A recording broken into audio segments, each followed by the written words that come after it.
Are you an aspiring professional trying to get a career boost? I know the struggle. I went from a fresh-faced professional to an executive in a leading bank within record time. And today I'm going to share a secret weapon that I used in my career in order to reach success. But wait until the end of the video. I'm going to share how the same weapon can actually hurt you and how I flopped this week because of applying it so consistently. Stick with me for more. Routines.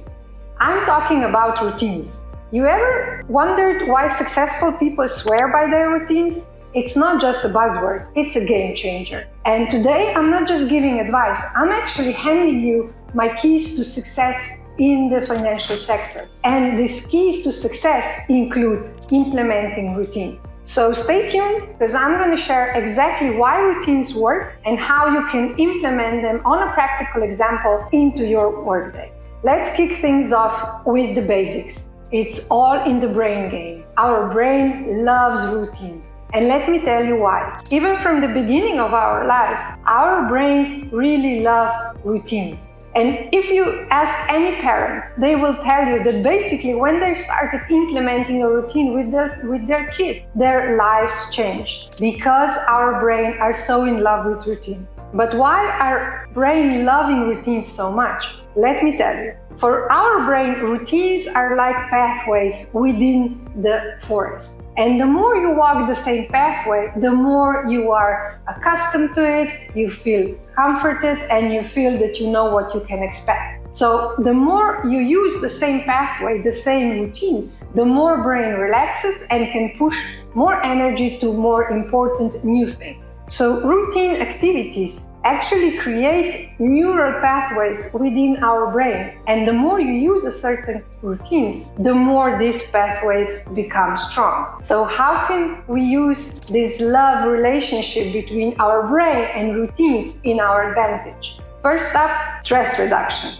Picture this. Chaotic morning, unpredictable days. You don't know what you need to do when you wake up. It's a stressful moment, right? And if you don't have a routine set in place, this is how your mornings would look like. And that increases stress and increases anxiety. But if you implement morning routines, your brain will know exactly what will follow, bringing to it predictability, less stress and less anxiety. And guess what? This also increases productivity and leaves space for more important things for the brain to think about. Next, time management magic. Routines are like wizards for efficiency and scheduling. If you have a routine set in place, you will know exactly how your schedule looks like, and you will be able to focus on the things that you have on your schedule, make sure that you are efficient and productive as you go. No ad hoc tasks, no jumping between different tasks and multitasking. Just focus and relaxed, productive work. Now let's talk about brain power. If you have routines set up, this means that your brain is actually running on automaticity on these everyday tasks. So you don't burn your brain energy in order to get these simple everyday routine tasks done. This is automaticity, and it leaves a lot of energy for you to think about and work on more important, more complex things. A lot of brain power there. And finally, sometimes most importantly, work-life balance. Set up your routine in a way that you have time for leisure, for work, for things that really inspire you, and for relaxation. This way, you will not only prevent burnout, but you will make sure that you are productive in the things that you are doing. Imagine this. You implement a trigger. When you close your laptop, this is when the workday ends. I'm not going to think about work. I'm not going to stress out about it anymore. I'm going to focus on having some good time, some leisure time, and some relaxation. And when I open my laptop again, this is when I'm productive. I have my brain rested, focused on the work. Now let's connect the dots. Let's bring it home with a concrete example. This is a young professional Tanya. She is an aspiring professional, and she's really striving to get to her goals to have a big career in her financial world. What's her routine? She starts the day with a quick workout, a healthy breakfast, and she quickly reviews her life goals to stay focused and motivated throughout the day. It's not just a habit, it's a brain-boosting activity to start her day. Then she jumps to work. She looks at her daily planner and becomes the corporate animal. And her daily planner becomes her corporate playbook. She starts with a quick goal-setting session in the morning, the first thing when she comes to the office. It's like plotting her course of the day. She prioritizes tasks, sets meetings, and watches her goals turn into actionable steps. She follows up the priority tasks and meetings to make sure that she's on track. Then she makes a quick check-in with her team to make sure that the day starts off in a collaborative tone. She follows it up with focused work to make sure that she is contributing the best to her team's goals, and she is focused only on the work that she needs to do, no distractions. Then she takes a break for the lunch and catches up on the latest news in her industry. She comes back to her desk to continue with her focused work and does also the meetings that she feels that she needs to do. Finally, when the end of the workday is nearing, she takes some time to wind down and reflect on the day to see what went well and what could be improved, what should be in focus for the day after.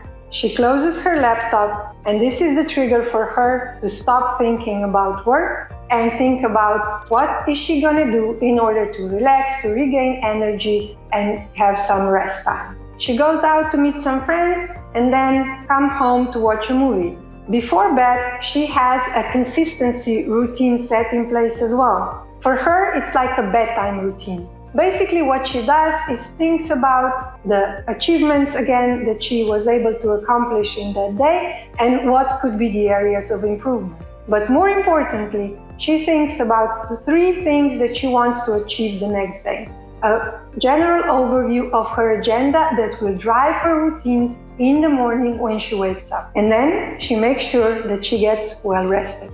Of course, your routines need to be tailored to your work, to your personality and your needs. You can use this example as a starting point, and I'm linking it down below in the video description. But make sure that you adapt it to the variations that apply to your lifestyle, your needs, and work. Remember, this isn't about tasks and scheduling. This is about optimizing your productivity, optimizing your brain power, and making sure you stay healthy.